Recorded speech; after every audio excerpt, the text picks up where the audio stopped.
Hello, hello. Hello, Mr. I'm Mendez. doing, How are you this morning? I'm good. I'm very good. I just had a coffee for the first time in a long time, so I'm feeling very energetic. Oh my goodness. How did that come about? Did you just decide today was the day? Yeah, honestly, today this is a very bro thing to say, but today was bench press day, so I thought that it's a good day for a coffee. Time for the boost. I love it. I love it. Yeah. What about you? How are you doing, Nicole? I'm fantastic. It's a holiday weekend here in the States. So yeah, just kind of wrapping up patients and getting to see you and then hitting the road to visit family and hopefully eat some fun things this weekend, which I know we wanted to talk about today. Yes, sounds good. I just want to say before we start, thank you so much for being here and taking a bit of time for us to do this live. Like you said, it's a holiday. I understand you have tons of things going on, so I want to say I appreciate you being here. It's my pleasure. Thank you for the invite. All right. So one of the things we're going to talk today about is good foods and bad foods, and what the hell are those? Do they even exist? But before we go down in that, rabbit hole, I think it would be nice for us to just briefly introduce ourselves, a bit of who we are, what do we do. Um, how does that sound? Absolutely. So my name's Nicole. I'm based outside of New York City in a little town called Long Beach. So I'm pretty close to the ocean, which is neat. I run an insurance-based practice. I help all sorts of patients. Some are weight loss, some are in eating disorder recovery. Some people have long-term COVID symptoms. So I help a really fun, wide variety of people. And most of them see me for free or for little out of pocket. Nice. Sounds good. Well, I'll just briefly introduce myself as well. I am Orlando Bloom's lost twin. No, I'm kidding. Obviously. I know Clearly. Kevin is here, so he might agree with me. But basically, I work as a sports nutritionist and online coach. I have a background, master's degree in sport and exercise nutrition. I've always kind of been, sports have always played a big role in my life. I played rugby, handball, snowboards. So I'm a sucker for things that give me adrenaline and sometimes injuries. But most of the time, I work helping people achieve their body composition goals or sports performance goals. There we go, Swolando. Swolando. That's yeah. Um, Perfect. yeah, so nutrition is what I mostly help people with. And I also have a background in cookery and food production. So before I fell in love with nutrition, I actually fell in love with food itself, which I think is going to be a good segue for today's topic because sometimes people think good nutrition equals blend or restrictive diets. So we'll talk about that in a second. But yeah, that's pretty much the elevator pitch of who I am and what I do. Um, and with that said, I think we can start today's live on good foods and bad foods. And if you allow me to start, I'll just say anything that is processed, and I'm not going to say what processed means. I'm just going to throw this nebulous term out there, is bad, and people should avoid it like the plague. Am I right? 100% false, right? I think you do such a great job of dispelling this. So I don't know how it is in your neck of the woods. I know you live in Portugal and it's a different food culture and maybe some different norms and different phrases being thrown around. But I think unfortunately here the term processed, like one has been hijacked.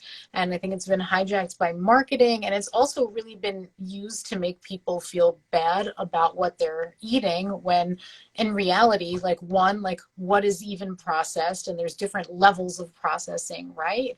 And two, even these so-called ultra processed foods, they might be appropriate for some people. They might be appropriate for a lot of people in a lot of different situations. And there's so much more nuance than to just simply say, well, avoid all processed foods. Yeah, I absolutely agree. Actually, I had this conversation with some friends the other day. It's hard being the dietitian or the nutritionist when you're just hanging about with, I was going to say normal people, that's probably not the term I want to use, but people that maybe are not as interested in nutrition.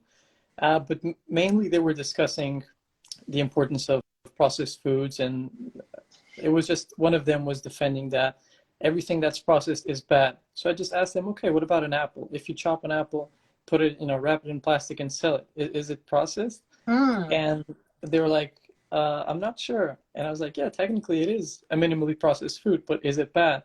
And it was interesting to see their the shift in perspective of I'm not really sure how I feel about that, because we are kind of conditioned to think that anything that's processed is bad. And I actually wanted to, I know recently you completed a 30-day challenge of eating McDonald's. I did. Um, and most people, they would probably categorize McDonald's or fast food as bad and completely off limits. So I would love to hear your thoughts, just a too long, didn't read version of the story, maybe, Yeah. because For sure. yeah, we don't have that much time. So, Yeah, for sure. So, I definitely come from the school of thought that literally all foods can fit except the ones that you're allergic to, the ones that are spoiled, maybe ones that have dropped into the mud. Although I think in some cases there are certain foods that'll have a 5-second rule and some that just do not, right? So I went on this little challenge. I do eat fast food normally. I usually consume it about once a week just because it's fun. It's something I enjoy, something my daughter enjoys doing with me for the most part. But there's like so much shame surrounding that, and so much like, oh God, like, can I really have this? Can I not? When like in reality, it's a reality for a lot of busy people. So I went and I set a $5 budget for myself every day, had something every day, but it had to fit that monetary budget, which in turn set a caloric budget, right? And long story short, nothing bad happened to me. I'm not doing this live like from a coffin, like I am alive, and everything's good, and my blood lipids actually slightly improved, and it was, I lost a tiny bit of weight, not saying that I needed to, but I didn't suddenly gain 300 pounds from having processed food every day.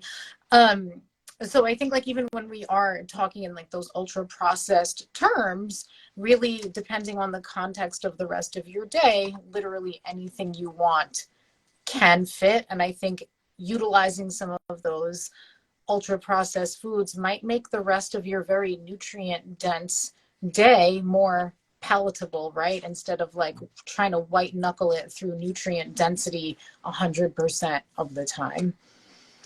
absolutely. And how was because if I'm not mistaken, you had a lot of people comment on your experience, and your followers must have also followed everything, like, because I know you posted daily. So did you notice that people were very surprised at what you were doing? Did you notice some maybe ideas that most people had? For example, you're gonna get fat, or your metabolic health, for example, cholesterol. Yeah. So in the beginning, I had people saying like, oh, like, I can't believe you're doing this, and I don't know how your stomach is doing this. And like, oh, aren't you gaining weight? Like, I was like, oh, God forbid, like I gain weight. Like, first of all, right? Am I no Yeah, longer Nicole Rodriguez because I'm 10 pounds heavier? Like, is that an issue if I did? And then like as it went along, I had so much more of a positive response of people reaching out and saying like, oh, like I haven't had this in such a long time, and I'm so happy to like go and enjoy this again and like feel less badly about it, and like thank you for kind of normalizing this. And had a lot of fun with like different hacks off of the menu that people seem to enjoy. So I think like as like after like the first week and people saw I was really doing it and that it was okay, that they kind of like leaned into it and was like, oh, I'm gonna have a little something too, which was fun. yeah. I love it. You're leading by example. Just before I add my 2 cents, I just want to read your comment. I only feel shame for about 3 minutes afterwards. So I'm guessing after eating, Who's that? Magnus Comics LLC. For Never about have three to minutes feel bad. And then he said, outside of that, it's great. So that's good. One of the things we're talking mostly about McDonald's, which a lot of us are familiar with, but this whole concept of good or bad foods. It goes way beyond just, fast food and ultra processed foods. Yes. And from my experience, and I'm sure you can agree as well, most people have this reductionist way of seeing things, like it's almost black or black and white. It's, you have good foods and they can fit in your plan, or you have bad foods and if you eat them, God forbid, everything's going to shit. You cheated on your diet, you're going to lose your gains. And it's not just from a fat loss or weight loss perspective. It's like people trying to optimize muscle growth, training for sports. I've worked with athletes. I remember an example of a rower training 2 to 3 times a day that was afraid of eating carbs because she didn't want to get fat. And, coming from a nutrition background, with sports nutrition, carbs are life. Carbs are energy to help you recover, to fuel. And this is definitely one of those battles that, as health professionals, we help people overcome them, but they're still very present. It's still very difficult to approach this topic of, hey, if you eat this, it's not going to suddenly change everything. And I don't even think it's more about the food itself. It's almost the idea that we created about the food and the fear mongering that's going on social media, and also the mindset. Because imagine this: if you have so I'm reading Kev's comment. Yeah. I'm about to spontaneously combust again. Yeah, I once ate carbs and I instantly gained 10 pounds. I don't know what happened, but I'm kidding. But the whole, like, nowadays it's the age of information. Like, there's you have reels talking about everything. Artificial intelligence can tell you different stuff, and the problem is people don't even know what is good or bad information. The other day, I think I saw some guy saying oats are toxic, never eat oats. And I just thought, well, I've been eating oats for the past 10 plus years and I love them. As a nutritionist, I know that's bullshit. I'll keep doing what I'm doing. But most people, they'll probably watch the same video and they'll go like, oh my God, what am I doing with my life? And suddenly it's like everything's stressful. So before I go here on this massive rant, I was just like, I love it. Hear your thoughts as well. I love it. And we have a couple of different things going on, right? You mentioned we're in this age of information, which along with it comes, we're in this age of a lot of dis and misinformation as well. And then moreover, we have the human brain's natural tendency to retain negative information more readily than positive information. So you hear something like oats are bad, that's going to resonate more deeply and stick around in someone's mind longer than you, Miguel, saying like, oh no, actually oats are amazing, because we have this natural tendency to kind of latch on to that negative information. I think, the second thing is like, yes, is it the actual food? No, it's this kind of environment rife with all of these different voices vying for your attention, right? But moreover, I think with all of that going on, it can be really challenging.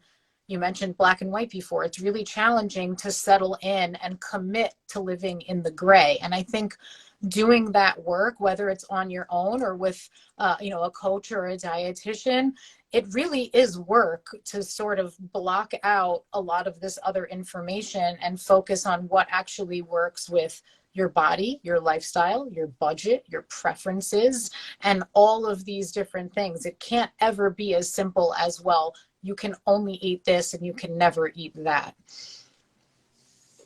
Absolutely. And I love the expression, commit to living in the gray. I think I'm going to take that for sure. Use it. But yeah, I couldn't agree more. And speaking about the mindset, or, before I go into the mindset, one of the things that kind of grinds my gears with social media is that to make a false claim, it takes 2 seconds. To debunk that same claim, you need to, go and actually create a logical script, provide scientific references, and it's not as easy as saying, no, that's wrong. Because then you're pointing fingers like, no, he's right, you're wrong, and then no one knows what to think. So that's definitely something that is a bit of a struggle, and something that, in the evidence-based community, we're trying to help people, not necessarily tell them what they need to do, but pretty much give them options, and tell them, hey, maybe it's not black and white. Like you said, there are many shades of gray, and depending on your lifestyle and your goals, you might find that some foods make more sense to include, and maybe perhaps you want to limit some foods. Now, one of the things that we probably want to make sure people understand is we're not saying that just because McDonald's isn't necessarily bad, that doesn't mean we're saying you should eat McDonald's and most of your diet should be comprised of, and I'm saying McDonald's, I could be saying anything like donuts, pizza, Twinkies, yeah, whatever. Yeah, whatever, processed foods. The thing here is most people, and I used to be this guy as well, the bro that, had orthorexia. But instead of just focusing on foods, what do you think people could focus on instead, in terms of the overall lifestyle? Yeah, so I've been having this conversation a lot in my stories lately. Like, one, there's more to life than what you're putting in your body and how you're moving your body, right? So like, one, recognizing that your nutrition and your fitness like need not be your entire life. I think that's just important for setting the stage. And then from there, instead of like being hyper focused on a food or a food group, whatever the case may be, taking a look at how can I improve existing habits, or how can I stack one positive habit onto another one and sort of improve my nutrition in that way, instead of looking at your whole day and saying, oh my God, like I need to change every little thing. And when someone's just starting out, it could be as simple as, I'm going to make an addition to my breakfast. Like, I'm going to add something more nutrient dense to my breakfast instead of taking away. And then we kind of like open ourselves up to that growth mindset when it comes to our nutrition, and can think in terms of these positives instead of some of these negatives all the time. Yeah, I love that. And it's also something you notice a lot, especially with beginners, is that they have this all or nothing mindset. And like you said, Yes. they want to achieve their goals. They're super motivated, and they want it bad. So usually it starts with restriction. So all the bad things, they have to go. And then, like you said, instead of thinking of all the things you should be removing, try and think about what you could be improving. And that will have a much more a positive impact on your, not just diet, but actually enjoyment, sustainability of the results, happiness. It's like, at the end of the day, the whole word diet comes from lifestyle. So it's not something that should be a prison. And the whole concept of, I'm dieting now for 3 months, therefore I shall be miserable for the next 3 months, but it's going to be worth it. It's like, we need to help people steer away from that mindset. Can I steal an expression from you that you just mentioned? Stop removing, start improving. That's so powerful. Big brain. Yeah, obviously. It's all the oats. It's all the oats. Yeah. It's all the oats and processed foods. No. But usually, and I love actually the other day you posted this question asking, what are you into besides nutrition and fitness? And I remember, my answer was something like gaming, surfing, cooking, Lord of the Rings. Like I love all that stuff. And sometimes, like you said, people, and myself included, I've been there, we get so caught up in, we want to maximize or optimize, because we also live in that age of, are you optimizing everything? Yes. That we forget to actually enjoy things. Like, I don't know, let's say you give a client a goal, a target for protein, and they're eating a lot more protein, but they're eating protein sources that they don't necessarily enjoy, or they make them feel bloated, something like that. In theory, you optimize their diets, according to the available evidence, but that person might not be getting as much enjoyment as they were getting before, even with a quote unquote suboptimal target that was allowing them to progress. Maybe I just got a bit too nerdy here, but what I'm trying to say is, go for it. And and also, are they reaching it in a way that's sustainable beyond those 3 months, right? Like depending Yeah. on what those sources are, and then did you eliminate other sources that maybe you sort of enjoyed more? And I think what you're kind of getting at, Miguel, is your nutrition should fit your life, not your life fitting your nutrition. I think you need to put your life first and see how you can make improvements like within your non-negotiables in your lifestyle, and kind of take it from there, because your life should not revolve around it, because then what? Is it going to be sustainable? Probably not so much. Yeah. Well said. And just wanted to quickly read a comment here from Gabe. Monkey brain, ape strong together. I love that kid. Yeah. Yeah. I've got to say, I love everything about this comment. Um, so back to the original question. Can, let's not say can we say, but are there good and bad foods? What's your stance on that, like based on everything we just covered? Yeah, based on everything, I'm gonna say, like, really, again, there's no such thing unless it's rotten, unless it's maybe a lollipop or an ice pop that fell into the mud or into excrement.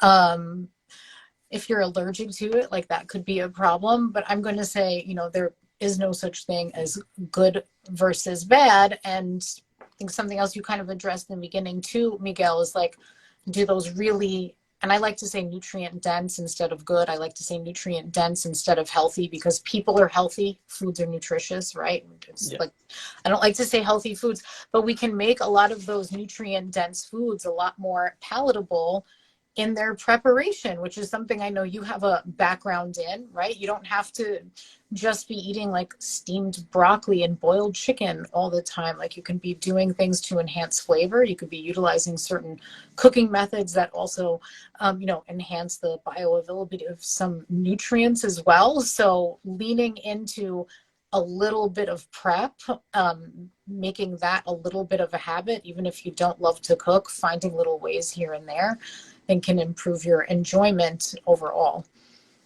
Yeah, amen. When with the background in cooking or cookery, that's one of my also kind of main goals as a coach, is teaching people that good nutrition doesn't have to be boring. And exactly what you said, time to spring. Okay. All right, Kev. Good. I'm with it. Um, so most people, like you said, maybe going back to the good old rice, chicken, and broccoli that everyone in the fitness world is familiar with, it doesn't have to be like that. And I remember one time this PT at the gym, he told me, I will never get good results because I'm not willing to commit to a boring diet. And I asked him, what do you mean? And he said, yeah, if you want to get good results, you need to eat boring foods.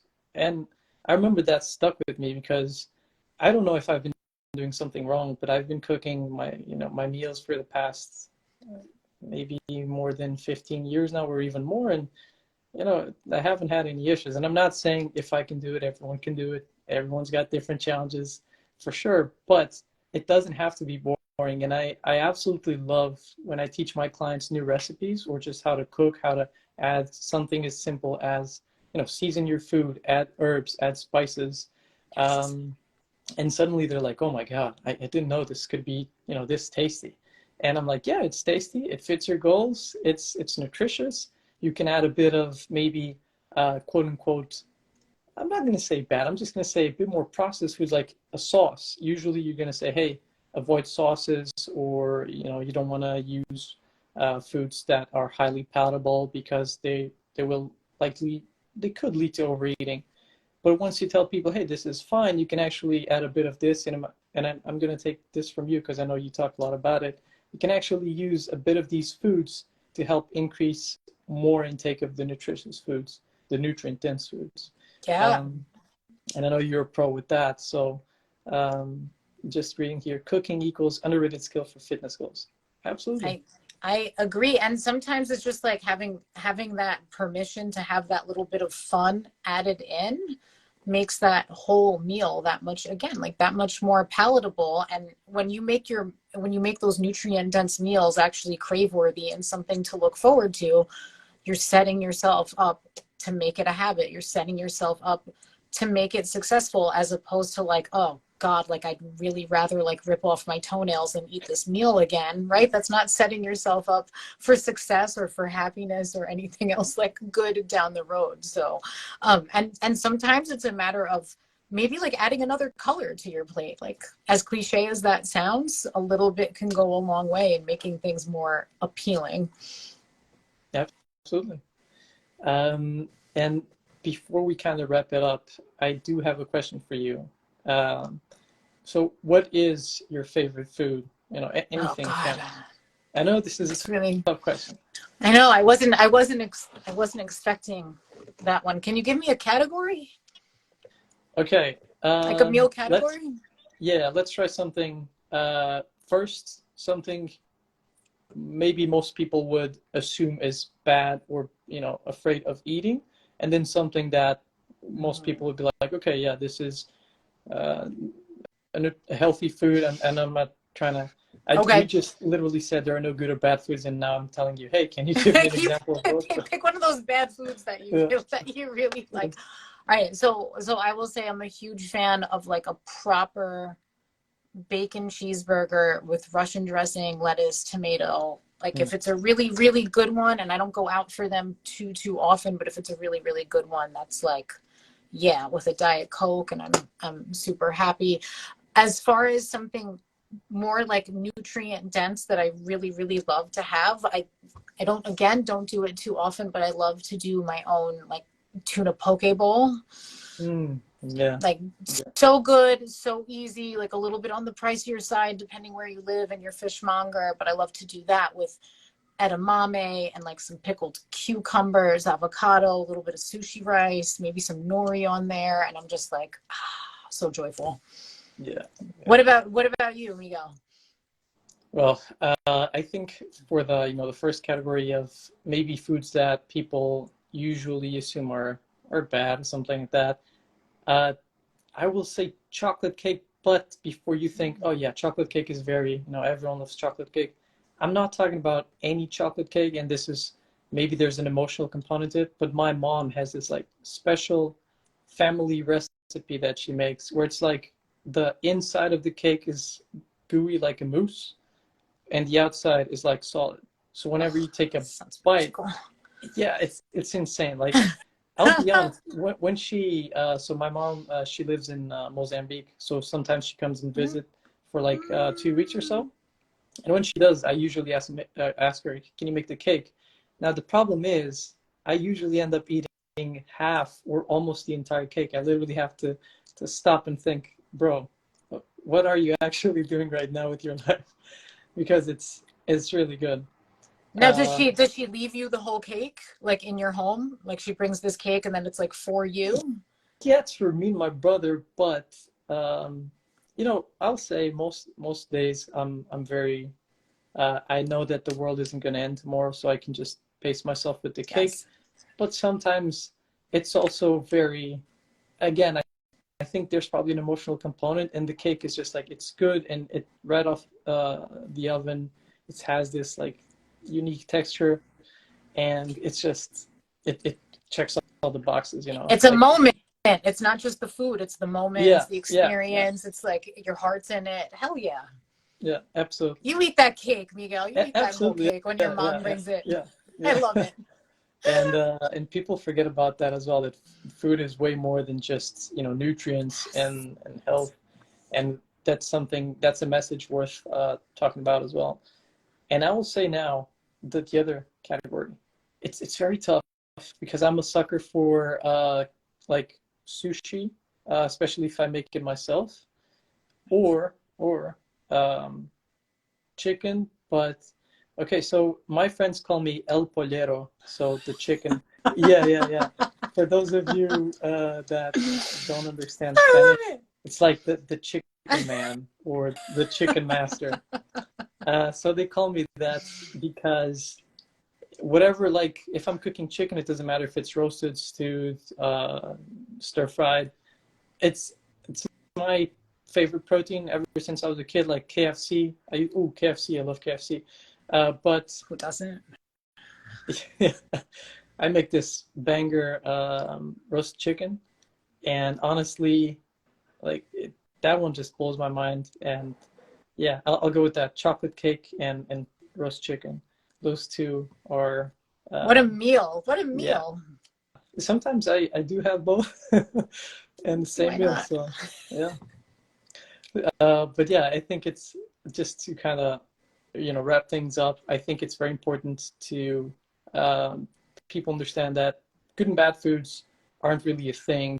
We can't really apply morality to food. And even if you do overeat, and I'm not saying you ate something that's off plan, if you overeat, there's no need to, slash your calories, add cardio.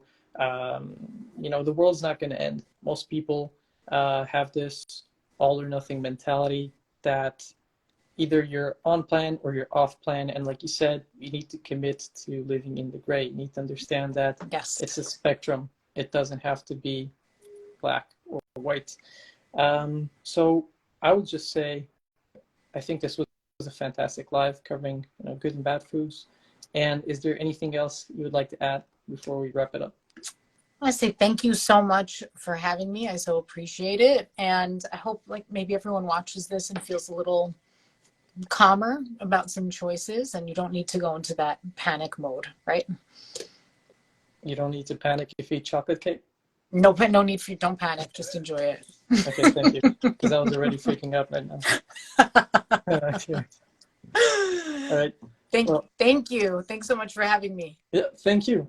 I truly appreciate your time, and this was a fantastic experience. And everyone here, just make sure to follow Nicole for some awesome chocolate cake recipes. I'm kidding. No, but I've seen some good recipes, especially with I think it was canned tuna and nori and some Oh meringue. yeah, that's a fun one. Yeah, that's a fun one. That's on my to-do list for sure. Let me know. Um, Tag me yeah. when you make it. I think you'll love it. Yeah, I'll tag you and then I'll say I came up with the recipe. Yes, No, just take credit. But honestly, Nicole, thank you so much. And I just wanted to wish you a happy day and a great weekend. You as well. Thank you, everyone. Thank you for tuning in, guys. Bye. Bye.